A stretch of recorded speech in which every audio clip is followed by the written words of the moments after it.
৭৫-এর পর আজ পর্যন্ত নির্বাচন কমিশনটাকে আমরা ঢেলে সাজাতে পারিনি। এর জন্য আমি বিশ্বাস করি যারা রাত্রের ভোট উপহার দিয়েছে, যারা প্রশাসনে নির্বাচন উপহার দিয়েছে এবং স্বাক্ষর দিয়েছে যে এটা ঠিক হয়েছে, ওদেরকে বিচার করা উচিত, ওদেরকে বিচারের আওতায় আনা উচিত এবং চরমভাবে যদি শাস্তি দেওয়া হয়।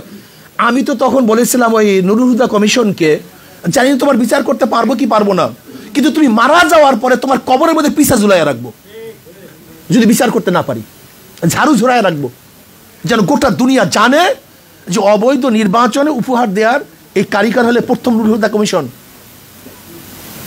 এদেরকে ঝাঁটা মারেন, এদেরকে বিচার করেন, সমস্ত চার উন্মোচন করেন।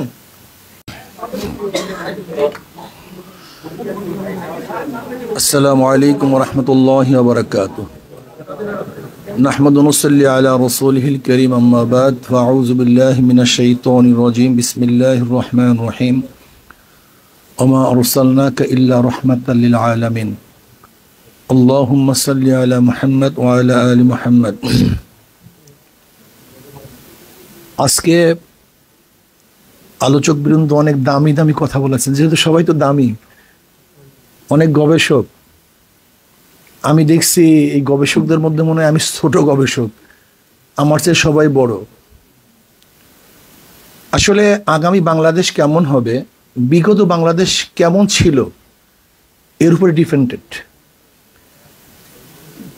আমরা কেন আন্দোলন করেছিলাম ৭১-এ আমরা সবাই জানি, সাম্য, মানবিক মর্যাদা, সামাজিক ন্যায় বিচার প্রতিষ্ঠিত করার জন্য। কিন্তু হয়েছে? হয় নাই। বিগত সরকারগুলি যারাই যখন সরকারে ছিল এই জাতির আশা এবং আকাঙ্ক্ষাকে পূরণ করতে পারে নাই। এর জন্য দেখবেন প্রত্যেক শাসক আসার পরই তাদের বিরুদ্ধে আন্দোলন, সমালোচনা শুরু হয়েছে। আবার আন্দোলন করেছি, সাকসেস হয়েছি, আবারও আন্দোলন, আবারও রক্তপাত, আবারও সংগ্রাম, আবারও অবরোধ। কতদিন করব? এর কারণটা কি?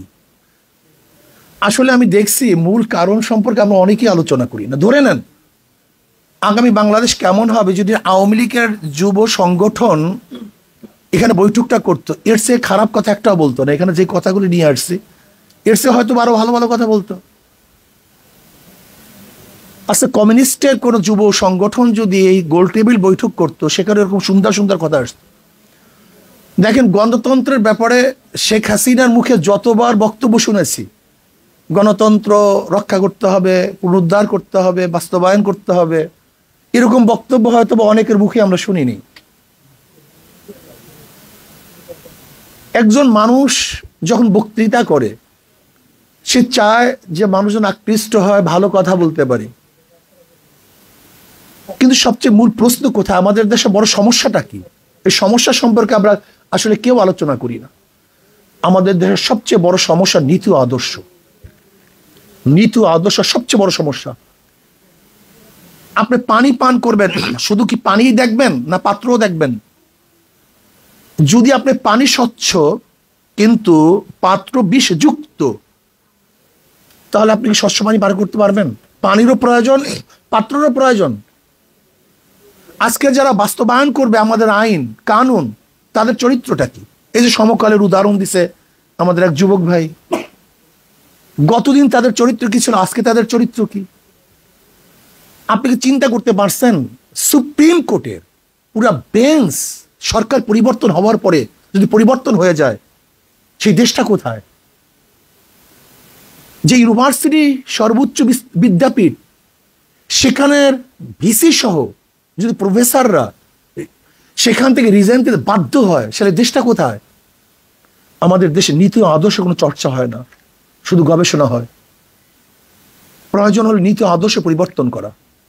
যদি নীতি ও আদর্শ পরিবর্তন না করেন তাহলে অবস্থাটা কেমন হবে? একজনের নাম এ, একজনের নাম বি, একজনের নাম সি, তিনজনই চোর, ক্ষমতায় আছে এ, সে কি করবে? হটাও এ বসাও বি, সে কি করবে? হটাও বি বসাও সি, সে কি করবে? আমরা খালেদা জিয়াকে, তারেককে দেশ থেকে, এই ক্ষমতার থেকে তাড়ালাম কেন?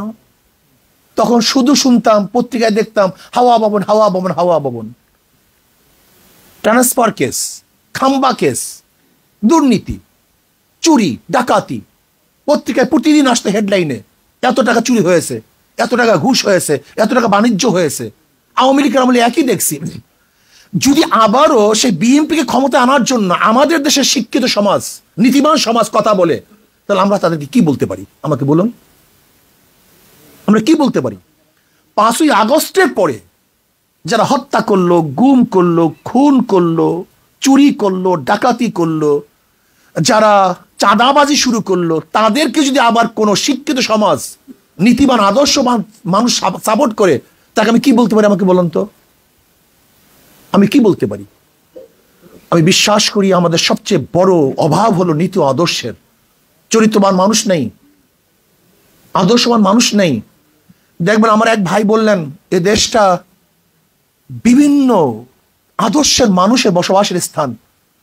কি বলি? মুসলমান, হিন্দু, খ্রিস্টান, বৌদ্ধ, কিন্তু তখন কিন্তু পার্সেন্টেজ হিসাব করি না। মুসলমান, হিন্দু, বৌদ্ধ, খ্রিস্টান বলার সময় সবাই সমান, কিন্তু কেউ কি চিন্তা করছি পার্সেন্টেজ আর কি? এই চিন্তা কার মধ্যে আসে নাই? এখানে বিশাল একটা শুভঙ্করের ফাঁকি। আমরা যখনই দেশকে গড়তে যাই তখন একই সাথে সবার নাম উল্লেখ করি, কিন্তু এখানে যে 92% মুসলমানদের দেশ, এই মুসলমানদের চিন্তাটা তখন মাথা থেকে চলে যায়। তখন সবাইকে নিয়ে দেশ গড়ার চিন্তা করি, আর যখনই দেশ গড়ার চিন্তা করি তখন 92% মুসলমানদের নীতি ও আদর্শ চরিত্রের খেলাফ সমস্ত সংবিধান করা, আইন রচনা করার চেষ্টা করি।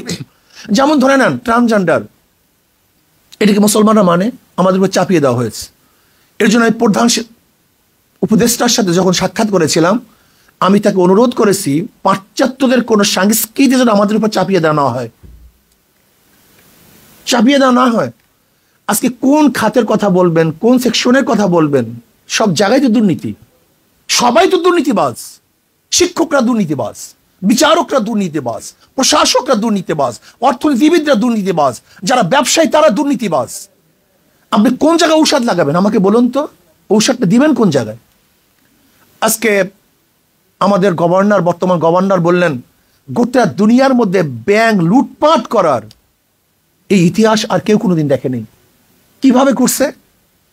আমি সেদিন শুনলাম এক ব্যাংকের ডাইরেক্টর থেকে যে সালম কোম্পানি এক ব্যাংকের থেকে 200 কোটি টাকা ঋণ নিয়েছে, আর এক ব্যাংকে দিছে, সেখান থেকে 500 কোটি টাকা ঋণ নিয়েছে। মানি গেম, সরকারের সামনে সবাই দেখছে, কেউ কিছু বলে নাই, কোনো সাংবাদিক বলে নাই, কেউ কোনো কথা বলে নাই। সবাই ক্ষমতার পাগল, নীতি আদর্শ পাগল কেউ না। আমরা বিশ্বাস করি মাদার গাছ লাগিয়ে আমের আশা করা যায় না। চরিত্রহীন, ডাকাত, বদমাশ এবং নীতিভ্রষ্ট মানুষের মাধ্যমে এ দেশ চালালে কোনোদিন দেশ শান্তি হবে না। আবার আন্দোলন করতে হবে, গোল টেবিল বৈঠক করতে হবে। স্পষ্ট কথা। আপনি ভাবতেছেন যে হিন্দুদের কি হবে ইসলাম আসলে? এখানে বিশাল একটা দর্শনের ভুল। হিন্দুরা চায় কি? শান্তি, মুক্তি, তাদের অধিকার। যদি ইসলাম তাদের মুক্তি, তাদের অধিকার দিতে পারে, তাই ইসলাম নিয়ে আপনার ফুবিয়া কেন? নিগ্রহীরা কি চায়? তাদের শান্তি, তাদের অধিকার। যদি ইসলাম তাদের অধিকার প্রতিষ্ঠা করতে পারে, তাহলে ইসলামের নাম শুনলে আপনার ফুবিয়া কেন? যদি বৌদ্ধদের অধিকার ইসলামের মধ্যে থাকে, আপনি দেখেন সেকুলারের নিয়ে আলোচনা করলে আমাদের মধ্যে কোনো ফুবিয়া নাই, কমিউনিজম নিয়ে আলোচনা করলে কোনো ফুবিয়া নাই, ডেমোক্রেসি নিয়ে আলোচনা করলে ফুবিয়া নাই, কিন্তু ইসলামের কথা বললে ইসলাম মানিটা কি? তার মানিটা কি? যে ইসলাম সমস্ত জাতি, সমস্ত ধর্মের, সমস্ত ব্যক্তির অধিকারকে প্রতিষ্ঠিত করতে পারে, ইসলামী আইন করলে সমস্যা কোথায়? আমাকে দেখান যে ইসলাম আসলে অমুক জায়গায় সংঘর্ষ হবে, সেটা আমাকে দেখান। যদি আমি মনে করি ইসলাম আসলে সবার অধিকার প্রতিষ্ঠিত হবে, তাহলে একটা আইন এবং নীতি অনুযায়ী আমরা চলি, সমস্যা কোথায়? দেখেন ইসলামের মধ্যে যেমন হিন্দুদের অধিকার দেয়া আছে, একটা কুলি, মজদুর, ঋষি, কামার, মুচির অধিকার দেয়া আছে। আপনি দেখেন পশুর অধিকার দেয়া আছে। আমি স্পষ্ট ভাষায় বলতে চাই, বলার চেষ্টা করব, জানি না সময় তো একেবারে সংক্ষিপ্ত।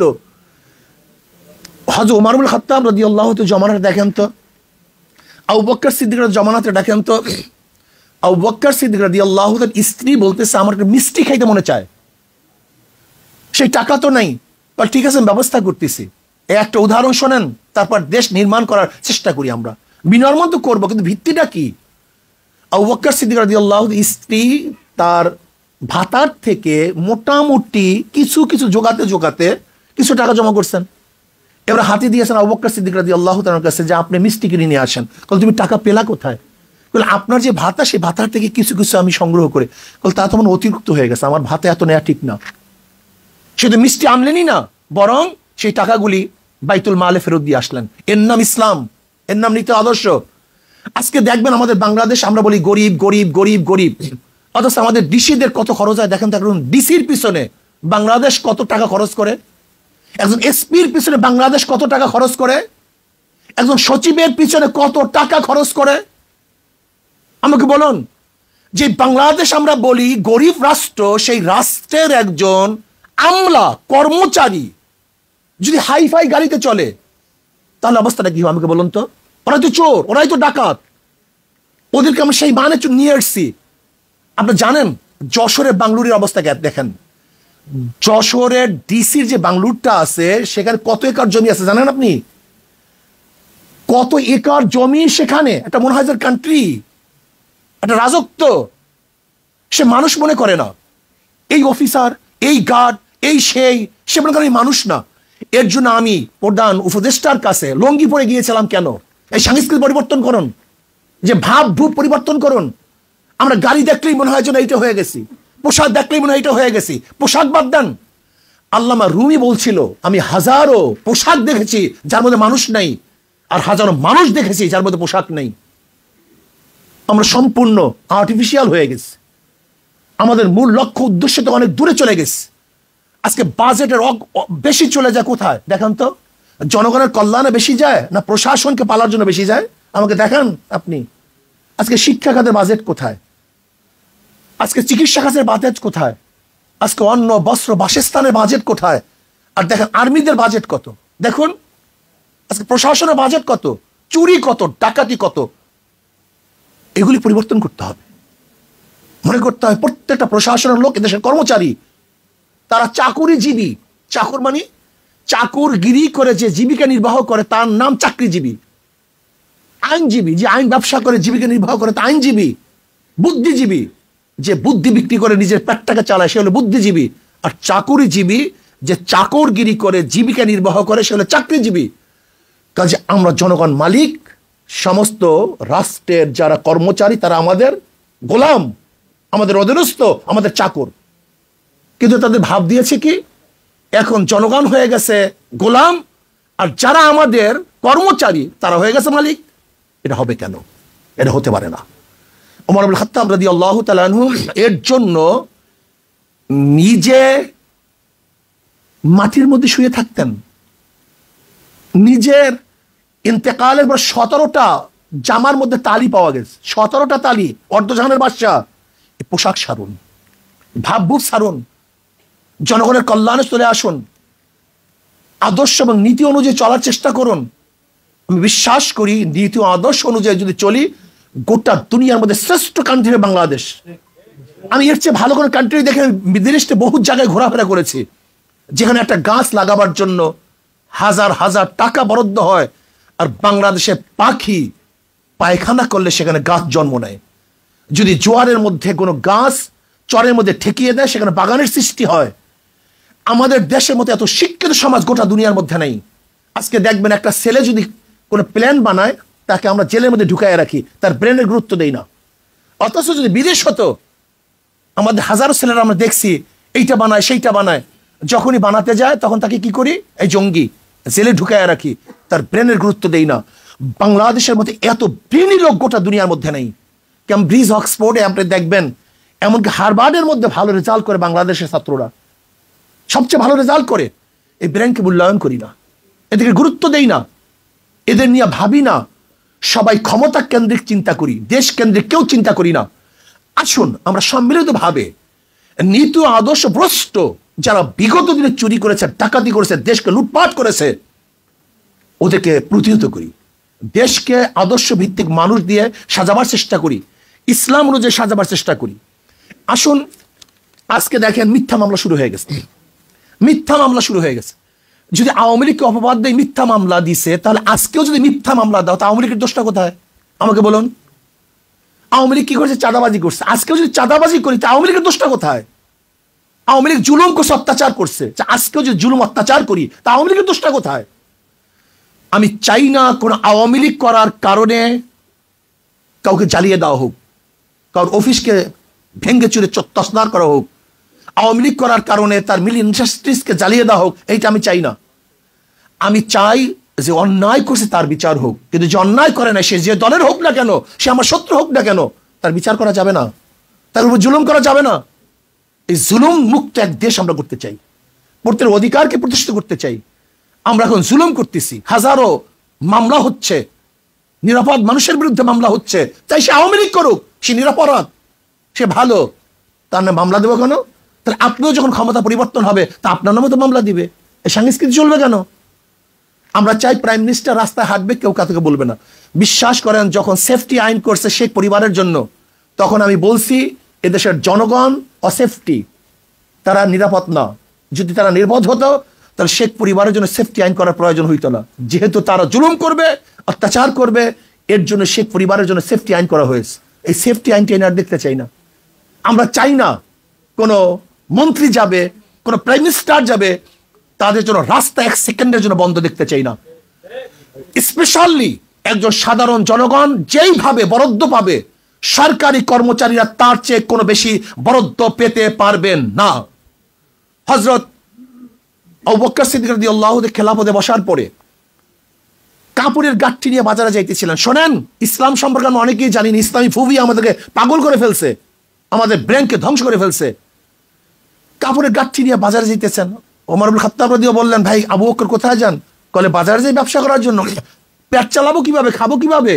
কলে গোটা জাতির বোঝা আপনার কাঁধের উপরে, আর আপনি যান ব্যবসা করার জন্য। কলে খাবো কি? কল ঠিক আছে, বাইতুল মাল থেকে আপনার জন্য কিছু ভাতা নির্ধারণ করি। একজন সাধারণ মানুষ চলার জন্য যেই ভাতার প্রয়োজন ছিল, ঠিক ওই পরিমাণে ভাতা নির্ধারণ করা হয়েছে, এর চেয়ে বেশি না। শুধু কি তাই, আবু বকর সিদ্দিক রাদিয়াল্লাহু ইন্তেকালের পূর্ব মুহূর্তে যেই পরিমাণে ভাতা রাষ্ট্রের থেকে নিয়েছিলেন, সমস্ত ভাতা আবার ফেরত দিয়েছিলেন। আর আজকে আমরা রাষ্ট্রের সম্পদকে কি মনে করি? আজকে বাতি জ্বালাই, গিয়া দেখেন বড় বড় অফিসারদের রুমের মধ্যে 24 ঘন্টা এসি চলতে থাকে। তোমার বাবার টাকা, তুমি কার টাকা দিয়ে এসি চালাও 24 ঘন্টা? তুমি পাজরো গাড়িতে চলো, মার্সিডিজ গাড়িতে চলো, কার টাকা দিয়ে চলো? এই খয়রাতি ভিক্ষুক। আজকে হাজারো ভিক্ষুক মানুষ, বিধবা, মিসকিন, এতিম, তাদের টাকা দিয়ে তুমি গাড়ি বাড়ি, এসি, অমুক তমুক, তোমার নিজের টাকা দিয়ে হেলিকপ্টার কিনো, তুমি প্ল্যান করো তোমার টাকা দিয়ে, এটা তোমার ব্যক্তিগত টাকা। কিন্তু রাষ্ট্রের একটা টাকা অপচয় হোক, এটা আমরা চাই না। একটা টাকা চাই না, বসা হোক, এটা আমরা চাই না। রাষ্ট্রের প্রত্যেকটা কর্মচারীকে দেশের অবস্থার আলোকে বাজেট করতে হবে দেশের আলোকে। এই জন্য আসুন, যদি আমরা পিআর সিস্টেমে নির্বাচন করি, তাহলে দেখা যায় কমপক্ষে ভালো মানুষগুলি সেখানে আসার সম্ভাবনা আছে। আজকে আপনি নির্বাচন করতে যাবেন, যার টাকা নেই তাকে কেউ ভোট দেবে না। সব সংস্কৃতি পরিবর্তন হয়ে গেছে। আসবে কিভাবে ভদ্র মানুষগুলি?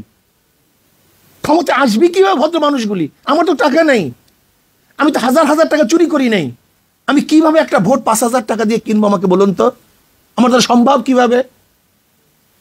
আজকে যারা লুটপাট করেছে, এদেরকে ভোট থেকে চিরজীবনের জন্য বয়কট করতে হবে। এরা ভোটে আসতে পারবে না। যাদের দ্বারা চুরি প্রমাণিত হয়েছে, অবৈধ সম্পদ প্রমাণিত হয়েছে, এই দল এবং এই ব্যক্তি কোনো অবস্থাতেই নির্বাচন অংশগ্রহণ করতে পারবে না।